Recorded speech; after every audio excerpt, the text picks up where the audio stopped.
من يهده الله فلا مضل له ومن يضلل فلا هادي له وأشهد أن لا إله إلا الله وحده لا شريك له وأشهد أن محمدا عبده ورسوله أما بعد. கண்ணியத்திற்குரிய இல்லாமல்ல அல்லாஹ்வின் நல்லடியார்களே, இல்லாமல்ல ஏகரீவனின் அருள் நம்மை நல்வழிப்படுத்த வந்த நபிகள் நாயகம் ஸல்லல்லாஹு அலைஹி வஸல்லம் அவர்களின் மீதும் அவர்கள் வழி நடந்த அனைத்து நல்லோர் மீதும் ஜுமாவினுடைய வணக்க வழிபாட்டை நிறைவேற்ற இங்கே அமர்ந்திருக்கும் நம் அனைவர் மீதும் என்றென்றும் உண்டாகட்டுமா. அன்புக்குரிய சகோதரர்களே, இஸ்லாமிய மார்க்கம் நமது செயல்களை பற்றி பேசுவதைப் போலவே நமது எண்ணங்களை பற்றியும் அதிக அளவில் இஸ்லாம் பேசுகிறது. செயல்கள் எவ்வாறு தூய்மையானவையாக, பாவங்களிலிருந்து விலகியவையாக இருக்க வேண்டும் என்று இஸ்லாம் வலியுறுத்துகிறதோ, அதைவிட அதிகமான அளவில் ஒரு முஸ்லிமுடைய எண்ணங்கள், அவனுடைய சிந்தனைகள் தூய்மையானவையாக, பாவங்களிலிருந்து தீமைகளிலிருந்து விலகியவையாக இருக்க வேண்டும் என்று இஸ்லாம் பெரும் முக்கியத்துவத்தை வழங்குகிறது. ஒரு முஸ்லிம் புரிந்து கொள்ள வேண்டும், தமது எண்ணத்திற்கும் அல்லாஹு ரப்புல் ஆலமீன் பெரும் அளவு முக்கியத்துவம் வழங்குகிறான். எனது உள்ளத்தில் எழுகிற எண்ணங்களையும் அல்லாஹ் கவனித்துக் கொண்டிருக்கிறான், கண்காணித்துக் கொண்டிருக்கிறான். என்னுடைய செயல்பாடுகளை எப்படி அல்லாஹ் கண்காணிக்கின்றானோ, அது குறித்து ஏராளமான அறிவுரைகளை அல்லாஹ் எனக்கு வழங்குகின்றானோ, அது போலவே என்னுடைய உள்ளங்களில் உள்ள எண்ணங்களையும் அல்லாஹ் கண்காணித்து அவற்றிற்கும் ஏராளமான அறிவுரைகளை அல்லாஹ் வழங்குகிறான். இதனை ஒரு முஸ்லிம் முதலாவதாக புரிந்து கொள்ள வேண்டும். நபிகள் நாயகம் ஸல்லல்லாஹு அலைஹி வஸல்லம் அவர்கள் சொல்கின்ற பொழுது, இன்னல்லாஹ லா யன்துரு இலா சுவரிக்கும் அம்வாலிக்கும், அல்லாஹ் உங்களுடைய தோற்றங்களையோ உங்கள் பொருளாதாரத்தையோ கவனிப்பதில்லை. ஒரு மனிதனை அல்லாஹ் எடை போடுவதற்கு, அவன் நல்லவனா கெட்டவனா என்று இறைவன் முடிவு செய்வதற்கு, தன்னுடைய நேசனாக, தன்னுடைய பிரியத்திற்குரிய அடியானாக, தனக்கு நெருக்கமானவனாக மாற்றிக்கொள்வதற்கு ஒருவருடைய தோற்றத்தை அல்லாஹ் பார்ப்பதில்லை. அவனிடத்தில் எந்த அளவிற்கு செல்வங்கள் குவிந்திருக்கின்றன என்று அவனுடைய பொருளாதாரத்தையும் அல்லாஹ் பார்ப்பதில்லை. மாறாக அல்லாஹ் எதனை பார்க்கிறான்? அடியார்களிடத்தில் அல்லாஹ் கவனிப்பது எது? நபிகள் நாயகம் சொன்னார்கள், வலாக்கி யன்துரு இலா குலூபிக்கும் வ அமாலிக்கும், அல்லாஹ் உங்களுடைய உள்ளங்களை பார்க்கிறான், உங்களுடைய செயல்பாடுகளை பார்க்கிறான். நம்முடைய செயல்பாடுகளை அல்லாஹ் கவனிப்பதற்கு முன்பே முதலாவதாக இறைவனின் புறத்திலிருந்து நம்முடைய கவனத்தை பெறுவது, அல்லாஹ் நம்மிடத்தில் கவனம் பெறுவது நம்முடைய உள்ளங்களை, உள்ளங்களில் உள்ள எண்ணங்களை. ஒரு மனிதனுடைய எண்ணம் என்னவாறு இருக்கிறது, அவன் எதை பற்றி எல்லாம் சிந்தித்துக் கொண்டிருக்கிறான், அவனுடைய எண்ணங்களில் அதிகமானவை எதை பற்றியதாக இருக்கிறது, இதை அல்லாஹ் ரப்புல் ஆலமீன் அனுதினமும் கண்காணித்துக் கொண்டிருக்கிறான் என்று நபிகள் நாயகம் ஸல்லல்லாஹு அலைஹி வஸல்லம் அவர்கள் நமக்கு சொல்லித் தருகிறார்கள். ஒரு முஸ்லிம் நம்முடைய எண்ணங்களை அவ்வப்போது சீர்தூக்கி பார்க்க வேண்டும். நாம் எதை பற்றியெல்லாம் எண்ணம் கொண்டு கொண்டிருக்கிறோம், எதை பற்றியெல்லாம் நாள்தோறும் நாம் சிந்தனை செய்து கொண்டிருக்கிறோம். அதிகமான மனிதர்கள், ஏன் அதிகமான முஸ்லிம்கள், அவர்களுடைய சிந்தனைகளில் அதிகமானவை இந்த துனியாவை பற்றியானதாக, இந்த உலகத்தை பற்றியானதாக, இந்த உலகத்தில் அழிந்து போகக்கூடியவை என்று மார்க்கம் நமக்கு சொல்லித் தருகிற பொருளாதாரங்களை பற்றியானதாகத்தான் இருக்கிறது. காலையில் எழுந்திருக்கிறோம், எழுந்தது முதல் இரவு தூங்க செல்லும் வரையிலையும் நம்முடைய சிந்தனை ஓட்டங்கள், நம்முடைய எண்ணங்கள் அதிகமானவை, ஆக்கிரமித்திருப்பவை இந்த உலகம்தான், காசு பணம் தான், பொருளாதாரம் தான். அதை பற்றி தான், வியாபாரத்தை பற்றி சிந்திக்கிறோம். அடுத்தவர்களிடமுக்கு நாம் கொடுக்க வேண்டிய பொருளாதாரத்தை பற்றி, அல்லது அவர்கள் நமக்கு தர வேண்டிய பொருளாதாரத்தை பற்றி அதனை நாம் சிந்திக்கிறோம். அதிகமான நம்முடைய சிந்தனைகள் பொருளாதாரத்தை பற்றி, இந்த உலகத்தை பற்றியானதாகத்தான் இருக்கிறதை ஒழிய நம்முடைய எண்ணம் மறுமையை பற்றி, அல்லாஹ்வை பற்றி, மரணம் என்கிற ஒன்று இருப்பதை பற்றி, மரணத்திற்கு பிறகான வாழ்க்கையை பற்றி இஸ்லாம் நமக்கு அடிப்படை ஆதாரமாக சொல்லித் தருகிற, நம்முடைய ஈமானுக்கு உரமூட்டுகிற நற்சிந்தனைகளை நாம் கொள்கிறோமா? இதனை நாம் சிந்திக்க கடமைப்பட்டிருக்கிறோம். ஏன் இதனை நாம் வலியுறுத்தி சொல்ல வேண்டும்? ஏனென்றால் நம்முடைய எண்ணங்கள் தான் செயல்களாக மாறுகிறது. ஒரு மனிதன் அதிகமாக இந்த உலகத்தை பற்றி சிந்திக்கின்ற பொழுது, பொருளாதாரத்தை பற்றி சிந்திக்கின்ற பொழுது அவன் பொருளாதாரத்தின் பின்னே செல்கிறான். அதனை மையப்படுத்தி தம்முடைய செயல்பாடுகளை அதிகமாக்கி கொள்கிறான். அதுவே ஒரு மனிதன் புகழ், பெயர் என்று மக்கள் மத்தியில் நற்பெயரை சம்பாதிக்க வேண்டும், புகழை சம்பாதிக்க வேண்டும் என்று அதிகமாக எண்ணும் பொழுது அதற்கேற்றவாறு தம்முடைய செயல்பாடுகளை அமைத்துக் கொள்கிறான். அரசியல்வாதிகள் எல்லாம் அதிகமான தம்முடைய செயல்பாடுகளை எதை நோக்கமாக கொண்டு? புகழ் பெற வேண்டும், பதவியில் அதிகாரத்தை பெற வேண்டும், அதுதானே அவருடைய நோக்கமாக இருக்கிறது. அப்ப அதிகாரத்தை பெறாத வரையிலையும் மக்கள் மத்தியில் நல்ல புகழை சேர்க்க வேண்டும் என்பதற்காகவே அவருடைய எண்ணம் அதுவாக இருக்கிற காரணத்தினால் அதற்காக பாடுபடுகிறார்கள். தம்முடைய செயல்பாடுகளை புகழ் பெறுவதை நோக்கி அதிகப்படுத்திக் கொள்கிறார்கள். ஆகவேதான் இஸ்லாமிய மார்க்கம் நம்முடைய எண்ணங்களில் பிரதானமாக இந்த மரணத்திற்கு பிறகு ஒரு வாழ்க்கை உண்டு, அந்த எண்ணத்தை கொள்ள வேண்டும் என்றும், அல்லாஹ் மறுமை நாளில் நம்மை விசாரிப்பான் என்கிற விசாரணை உணர்வை பெற வேண்டும் என்றும், அதை ஒவ்வொரு நாளும் பெற வேண்டும் என்றும் மார்க்கம் நமக்கு வலியுறுத்துகிறது. அல்லாஹ் திருக்குரானில் சொல்கிறான், அலா யதுன்னு உலாயிக்க அன்னஹும் மபஊஸூன். இவர்கள் எண்ணி பார்த்திருக்க வேண்டாமா மறுமையில் கை சேதத்திற்குரிய நபர்களை பற்றி அல்லாஹ் சொல்லுகின்ற பொழுது, அலா யதுன்னு உலாயிக்க அன்னஹும் மபஊஸூன் லியௌமின் அதீம் யௌம யகூமுன் நாஸு லிரப்பில் ஆலமீன். அகிலத்தாரின் இரட்சகனாகி அல்லாஹ்வின் முன்னிலையில் பிரம்மாண்டமான மறுமை நாளில் தாம் இறைவனின் முன்னிலையில் நிறுத்தப்படுவோம், மரணத்திற்கு பிறகு எழுப்பப்படுவோம் என்று இவர்கள் எண்ணி பார்த்திருக்க வேண்டாமா? அதனை நீ சிந்தித்தாயா? உலகத்தில் வாழ்கின்ற காலமெல்லாம் பணம் பணம் என்று அலைந்தாயே, பெயர் புகழ் என்று அலைந்தாயே, முழுக்க முழுக்க உடைய சிந்தனையில் இந்த உலகம் தானே நிரம்பி இருந்தது. இந்த நாளை பற்றி நீ எண்ணி பார்த்தாயா? எனக்கு முன்பாக நீ நிற்க வேண்டும், உன்னை நான் எழுப்புவேன், பிரம்மாண்டமான ஒட்டுமொத்த அதிகாரத்திற்கும் உரிமையாளனாக இருக்கக்கூடிய நான் உன்னை எழுப்பி எனக்கு முன்பாக நிறுத்துவேன் என்பதை நீ சிந்தித்து பார்த்தாயா? அல்லாஹ் கேட்கிறான், அலா யதுன்னு இவர்கள் எண்ணி பார்த்திருக்க வேண்டாமா? எனக்கு முன்பாக அவர்கள் எழுப்பப்படும் நாளை இவர்கள் எண்ணி பார்த்திருக்க வேண்டாமா என்று அல்லாஹ் கேள்வி எழுப்புகிறான். அதே போல பெரிதொரு வசனத்தில் மறுமை நாளிலே எந்த அடியார்கள் வழக்கரத்தில் அல்லாஹ்வுடைய பதிவேடு வழங்கப்படுகிறார்களோ அவர்கள் எல்லாம் நற்பாக்கியம் பெற்ற அடியார்கள், இறைவனின் நேசத்திற்குரிய அபிமானத்திற்குரிய அடியார்கள். அந்த அடியார்களை பற்றி அல்லாஹ் சொல்கிறான், அவர்கள் அந்த நிலைக்கு வந்ததற்குண்டான காரணத்தை சொல்கிறான். அம்மாமன் ஊத்திய கிதாபஹு பியமீனி, எவருடைய வழக்கரத்தில் பதிவேடு வழங்கப்படுகிறதோ ஃபயகூலு ஹாஉம், அவர்கள் சொல்வார்கள் எல்லோரும் பாருங்கள், இக்ரஉ கிதாபியா, என்னுடைய பதிவேட்டை பாருங்கள், படியுங்கள். அல்லாஹ் எனக்கு தந்திருக்கிறேன், இந்த உலகத்தில் நான் எப்படியான செயல்களில் ஈடுபட்டிருக்கிறேன் என்று என்னுடைய செயல்பாடுகளுக்குரிய மதிப்பீட்டு அட்டை அல்லாஹ் எனக்கு தந்திருக்கிறானே, இந்த பதிவேட்டை படியுங்கள். அவன் சொல்வானாம், வழக்கரத்தில் பதிவேட்டை பெற்ற நல்லடியார்கள் சொல்வார்களாம், ஹாவும், எல்லோரும் மாறுங்கள், இக்ரவு கிதாபியா, என்னுடைய இந்த பதிவேட்டை படியுங்கள் என்று சொல்வார்கள். அதற்கு அடுத்தபடியாக அல்லாஹ் சொல்கிறான், அவர்கள் இந்த நிலையை அடைந்ததற்கு என்ன காரணம் தெரியுமா? அவர்களே சொல்வார்களாம், இன்னி வனன்து அன்னி முலாக்கின் ஹிசாபியா, இந்த விசாரணை நாளை நான் அனுதினமும் யோசித்துக் கொண்டிருந்தேன், சிந்தித்துக் கொண்டிருந்தேன். இன்னி வனன்து, எனக்கு நன்றாக தெரியும், ஒரு நாள் இல்லை ஒரு நாள் அல்லாஹ் என்னை எழுப்புவான், என்னுடைய செயல்பாடுகள் குறித்து விசாரிப்பான், எனக்கு பதிவேட்டை தருவான். அவ்வாறு பதிவேட்டை தரும் நாளில் இறைவனால் நான் கண்ணியப்படுத்தப்பட வேண்டும் என்று எனக்கு நன்றாக தெரியும்.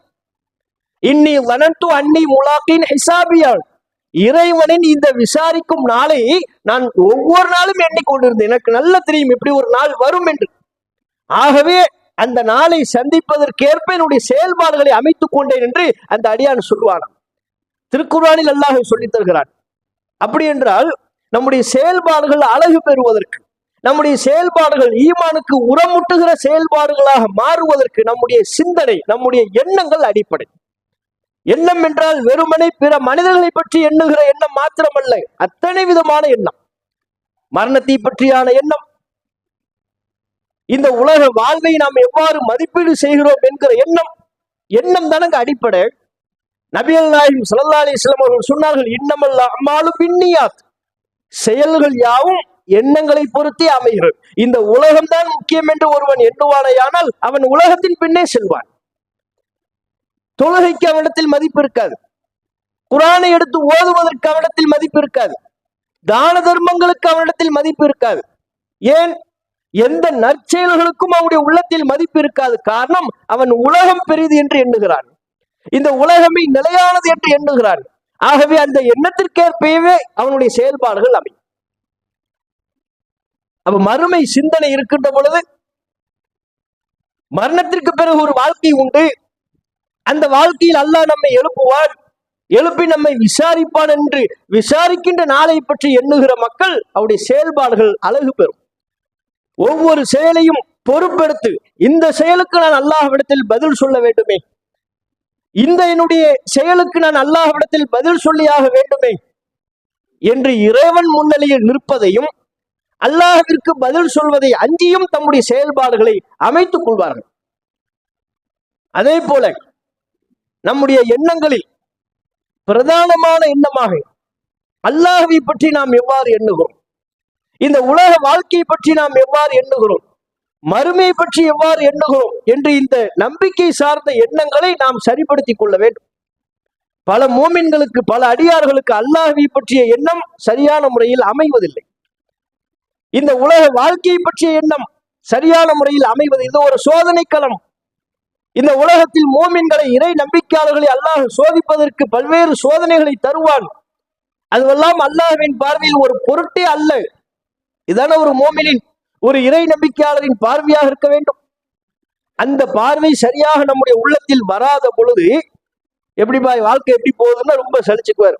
ஏதோ போகுது பாய், இந்த ஏதோ போகுதுன்னு ஏன் சொல்றாரு, ஏன் தான் பிறந்தோம் இருக்கு பாய், என்னமோ டைப்பா போய்கிட்டு இருக்கு வாழ்க்கை, என்னன்னே வேலை தெரியல அப்படின்னு ரொம்ப புலம்பிக் கொண்டு ரொம்ப சலித்து கொண்டு பதில் சொல்வார்கள்.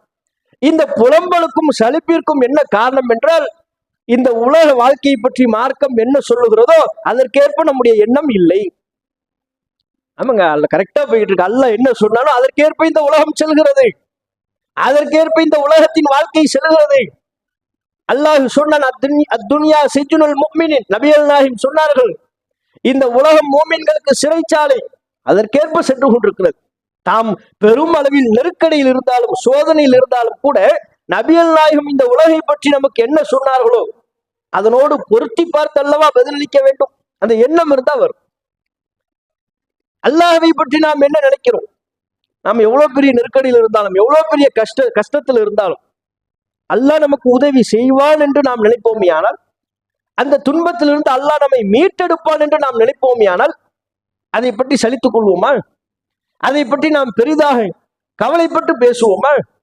மூசா அலைஹிஸ்ஸலாம் அவர்கள் கடலுக்கு முன்னிலையில் நிறுத்தப்பட்ட போதிலும் பின்னால் ஃபிரௌனும் அவனுடைய படையினரும் விரட்டி கொண்டு வந்து வேறு வழியே இல்லை என்று ஆகிவிட்ட போதிலும் மூசா அலைஹிஸ்ஸலாம் அவர்கள் சொன்ன பதில் என்ன? கல்லாம். பின்னால் உள்ளவர்கள் சொன்னார்கள், காலா சஹாபு மூசா இன்னால முதுரக்குன், மூசாவின் தோழர்கள் அவர்களோடு உடன் வந்தவர்கள் சொன்னார்கள், நாம் வசமாக மாட்டிக்கொண்டோம் சொன்னார்கள். மூசா நபி அந்த பதில்களை சொன்னாரா?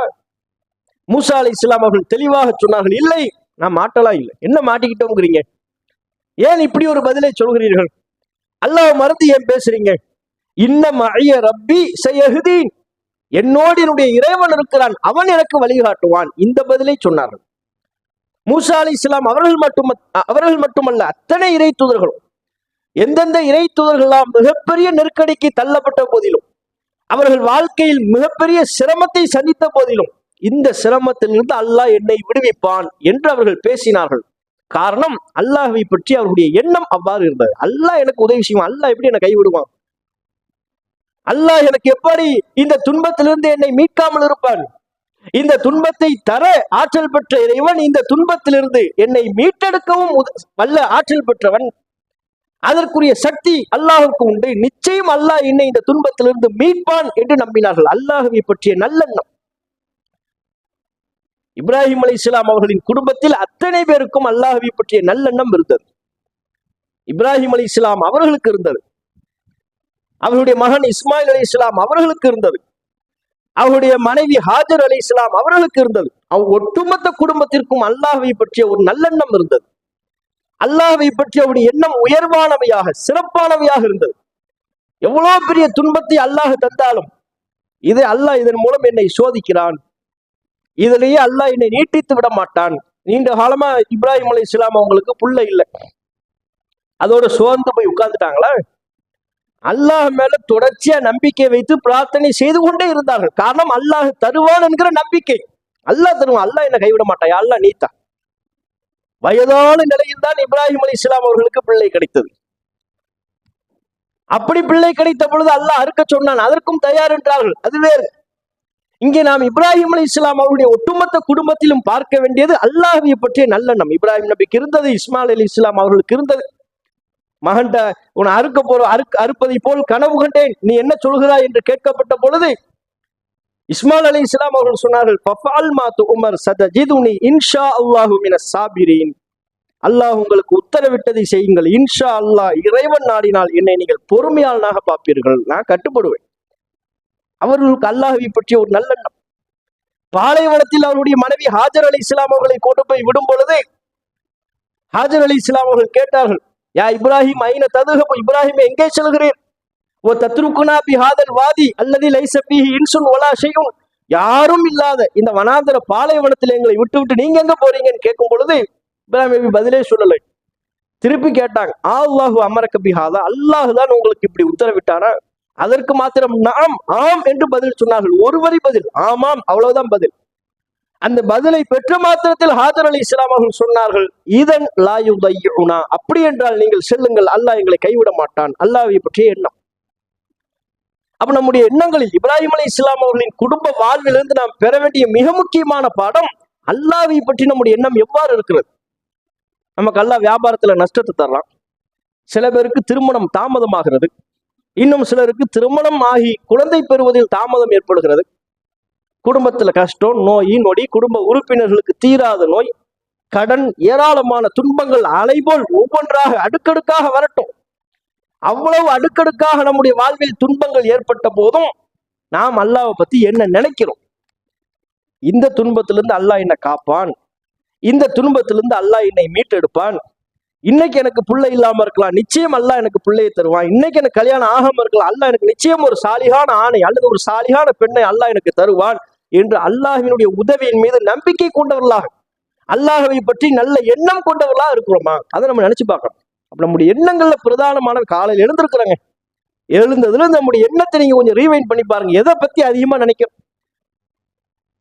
இன்றைய தேவைகள் அனைத்தையும் பற்றி நினைக்கிறோம் அல்லவா? இன்னைக்கு காலையில எழுந்திருக்கிறோம், இரவு தூங்க போற வரையிலும் நம்முடைய ஏராளமான செயல்பாடுகள் ஒவ்வொன்றை, இன்னைக்கு நமக்கு எவ்வளவு வேணும், இன்னைக்கு எவ்வளவு வியாபாரம் ஓண்டா நமக்கு சரியா லாபம் பார்க்க முடியும், இன்றைக்கு எவ்வளவு எத்தனை மணி நேரம் தூங்க வேண்டும், எல்லா விதமான காரியங்களை பற்றியும் நம்முடைய அதிகமான சிந்தனைகள், எண்ணங்கள், பொருளாதாரங்களை பற்றி, உலகத்தின் ஏனைய தேவைகளை பற்றி யோசிக்கிறோமே, அது போல இன்னைக்கு நான் மௌத்தாகலாம், இன்னைக்கே நான் விசாரணைக்கு உட்படுத்தப்படலாம், இன்றைக்கே நான் மண்ணறைக்கு சென்று விடலாம் அப்படின்னு யோசிச்சு பார்க்கிறோமா? ஒவ்வொரு நாளின் எண்ணத்திலேயும் பொருளாதாரம் இருக்கிறது, ஒவ்வொரு நாளின் எண்ணங்களிலேயும் இந்த உலகத்தை பற்றிய ஏனைய சிந்தனைகள் இருக்கிறது. ஆனால் ஒவ்வொரு நாளும் நம்முடைய சிந்தனைகள், எண்ணங்களில் மறுமை பற்றி இருக்கிறதா, அல்லாஹ்வை பற்றி நல்லெண்ணத்தோடு நாம் இன்றைய காலை பொழுதை அடைகிறோமா? காலை எழுந்திருக்கிறோம், ஏராளமான பிரச்சனைகளை பார்க்கிறோம், அல்லாஹ் இந்த பிரச்சனைக்கு இன்னைக்கு ஒரு தீர்வு தருவான், அல்லாஹ் எனக்கு உதவி செய்வான், அல்லாஹ் எனக்கு நிச்சயம் அருள் புரிவான். அப்படியான எண்ணம் நம்மிடத்தில் இருக்குமே ஆனால் தன்னியல்பாக நாம் இறைவனை நோக்கி நெருங்கி செல்லக்கூடிய நல்லடியார்களாக மாறும். நம்முடைய பள்ளிவாசல் தொடர்பு அதிகரிக்கும், நம்மிடத்தில் வணக்க வழிபாடுகள், திருக்குரானோடு நம்முடைய தொடர்பு, இதெல்லாம் நமக்கு அதிகரிக்கும். அதே போல எண்ணங்களில் நாம் கவனம் செலுத்த வேண்டிய மிக முக்கியமான பகுதி, தேவையற்று எந்த மனிதரை பற்றியும் தவறாக எண்ணம் கொள்ள வேண்டிய அவசியமே நமக்கு இருக்கக்கூடாது. ஏனென்றால் அதுவே நம்முடைய நல்லறங்கள் அழிந்து போவதற்கு காரணமாக அமைந்துவிடும். அடுத்தவங்களை பத்தி நம்ம நினைக்கிறது இருக்குல்ல, நம்ம பேச்சால் பிறருக்கு தீங்கிழைப்பதை விட நம்முடைய செயல்பாடுகளால் அடுத்தவர்களுக்கு நாம் தீங்கிழைப்பதை காட்டிலும் நம்முடைய எண்ணங்களால் அடுத்தவர்களுக்கு நம்ம தீங்கிழைக்கிறோம். நமக்கு அவருக்கு சம்பந்தமே இருக்காது.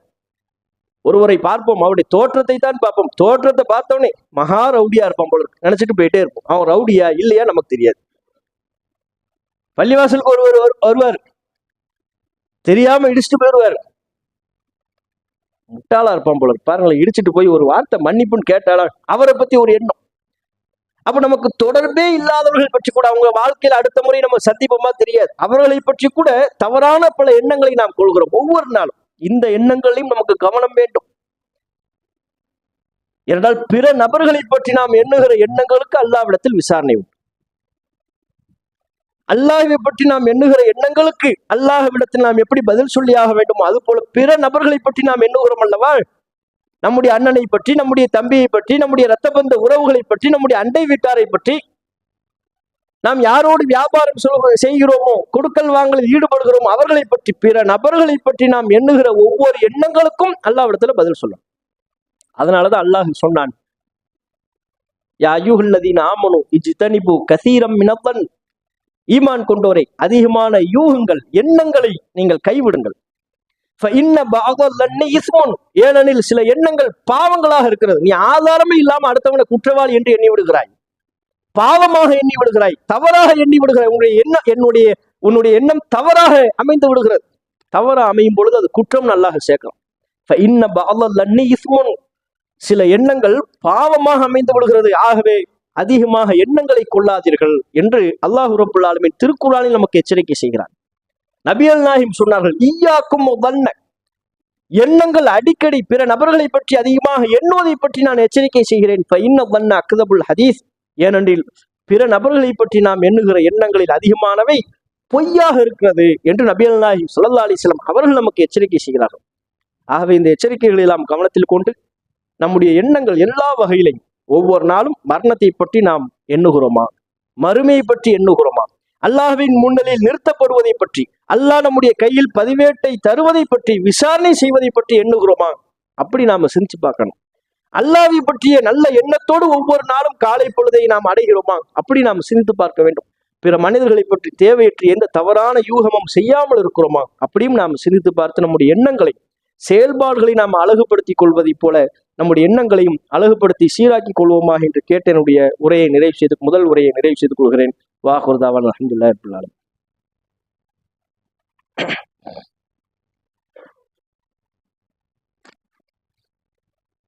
அல்ஹம்துலில்லாஹ். அன்புக்குரிய சகோதரர்களே, சில நாட்களாக ஈரான் இஸ்ரேல் யுத்தம் தொடர்ச்சியாக நடைபெறுவதை நாம பார்த்து கொண்டிருக்கிறோம். பொதுவாக எந்த ஒரு யுத்தமாக போராக இருந்தாலும் நவீன காலகட்டங்களிலே அந்த போரில் அதிகமாக பாதிக்கப்படுவது அப்பாவி மக்களாகத்தான் இருக்கிறார்கள்.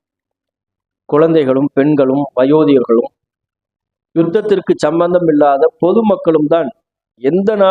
எந்த இரு நாடுகள் யுத்தத்தில் ஈடுபட்டாலும் விளைவு இதுவாகத்தான் இருக்கிறது.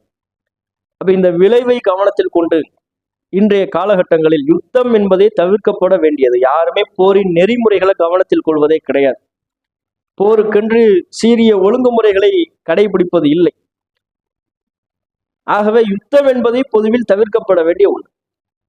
அதிலும் குறிப்பா இந்த யுத்தம் என்று வரும் பொழுது, இந்த ஈரான் இஸ்ரேல் இந்த யுத்தத்தை பொறுத்தவரை இதற்கு அடிப்படையான காரணம் இஸ்ரேலினுடைய எல்லை மீறிய செயல் தான். இது உலக நாடுகள் அனைவருமே இந்த செயலை ஒப்புக்கொள்கிறார்கள். அவங்க என்ன காரணத்தை சொல்லி இந்த யுத்தத்தை தொடுக்கிறார்கள்? ஈரான் அணு ஆயுத அவற்றை தயாரிக்கிறது, அதற்கென்று ஒரு ஒப்பந்தத்தை மேற்கொள்ள வேண்டும். அந்த ஒப்பந்தத்திற்கு உண்டான பேச்சுவார்த்தையில் ஈடுபட்டு கொண்டிருக்கும் பொழுதே அமெரிக்காவோடு ஈரான் அணு ஆயுதங்கள் தயாரிப்பது தொடர்பான ஒரு அமைதி பேச்சுவார்த்தை ஒப்பந்தம் நிலுவையில் இருக்கின்ற பொழுதே, அதற்குரிய பேச்சுவார்த்தை சென்று கொண்டிருக்கும் பொழுதே எல்லை மீறி இஸ்ரேல் ஈரானின் பகுதிகளில் தாக்குதலை தொடுக்கிறது. அப்ப தாக்குதல் தொடுக்கும் பொழுது அதற்கு பதிலடியாக, நீங்க எங்கள் மீது எல்லை மீறி தாக்குதலை தொடுக்கிறீர்கள், எங்க நாடு விஷயத்தில் நீங்கள் தலையிடுகிறீர்கள், எங்கள் மக்களை நீங்கள் தாக்குகிறீர்கள், அதற்கு பதிலடியாக உங்கள் மீது நாங்கள் தாக்குதலை தொடுக்கிறோம் அப்படின்னு தான் பதிலடி கொடுப்பதற்கு ஈரான் இஸ்ரேலின் மீது தாக்குதலை தொடுக்கிறது. இது நாம் கவனிக்க வேண்டிய மற்றும் ஒரு பகுதியாக, இந்த ஈரான் இஸ்ரேல் யுத்தத்தின் போது பல நபர்களும், குறிப்பா முஸ்லிம் அல்லாத பல மக்கள், ஈரான் மருத்துவமனையின் மீது தாக்குதலை தொடுக்கிறது, அப்பாவி மக்களின் மீது தாக்குதலை தொடுக்கிறது என்றெல்லாம் குரல் கொடுத்து கொண்டிருப்பதை பார்க்கும். இந்த நேரத்துல நாம என்ன கேள்வி எழுப்ப வேண்டியிருக்கிறது என்றால், யார் அப்பாவி மக்களை யுத்தம் என்கிற பேரில் அல்லது வேறு காரணங்களை சொல்லி கொன்றாலும் அது கண்டிக்கப்பட வேண்டிய, தவிர்க்கப்பட வேண்டிய செயல் என்பதுல மாற்று கருத்து இல்லை. இதே இஸ்ரேல் பலஸ்தீன்ல காசாவில் எவ்வளவு குழந்தைகளை கொன்று கொண்டிருந்தார்கள், கொத்து கொத்தாக கொலை செய்து கொண்டிருந்தார்கள். அந்த யுத்தத்தை பற்றி அதிகமான மக்கள் தட்டி கேட்டார்களா? அவை நிறுத்தப்பட வேண்டும் என்று சொன்னார்களா? இதே இஸ்ரேல் காசாவில் உள்ள ஷிஃபா என்கிற மருத்துவமனையின் மீது தாக்குதலை தொடுத்தார்கள். அங்க 90க்கும் மேற்பட்ட குழந்தைகள் ஆக்சிஜன் இல்லாம கருவிகள் பொருத்தப்பட்ட நிலையில சுவாசித்துக் கொண்டிருந்த நிலையில் அந்த மருத்துவமனை மீது தாக்குதல் தொடுத்து அத்தனை குழந்தைகளும் பலியானார்கள். கடந்த சில வாரங்கள் வரையிலையும் காசாவின் மீது தாக்குதல், அங்கிருந்து வெளியேறாத மக்களின் மீது தாக்குதல் தொடுத்து அவர்களை கொன்று குவிக்கிற ஒரு கொலைகார செயல் தொடர்ச்சியாக நடைபெற்றுக் கொண்டிருந்தது. பெருநாளை கொண்டாடுகிறார்கள், கட்டிட இடிபாடுகளுக்கு மத்தியில் தான் அவர்கள் தொழுதார்கள், பிண குவியல்களுக்கு மத்தியில் தான் பெருநாளை கழித்தார்கள். புத்தம் புதிய ஆடைகள் இல்லை அவர்களுக்கு, உண்பதற்கு பெருநாள் அன்றைக்கு உண்பதற்கு கூட சரியான உணவுகள் இல்லை, உணவுக்கு கஷ்டப்படக்கூடிய நிலை.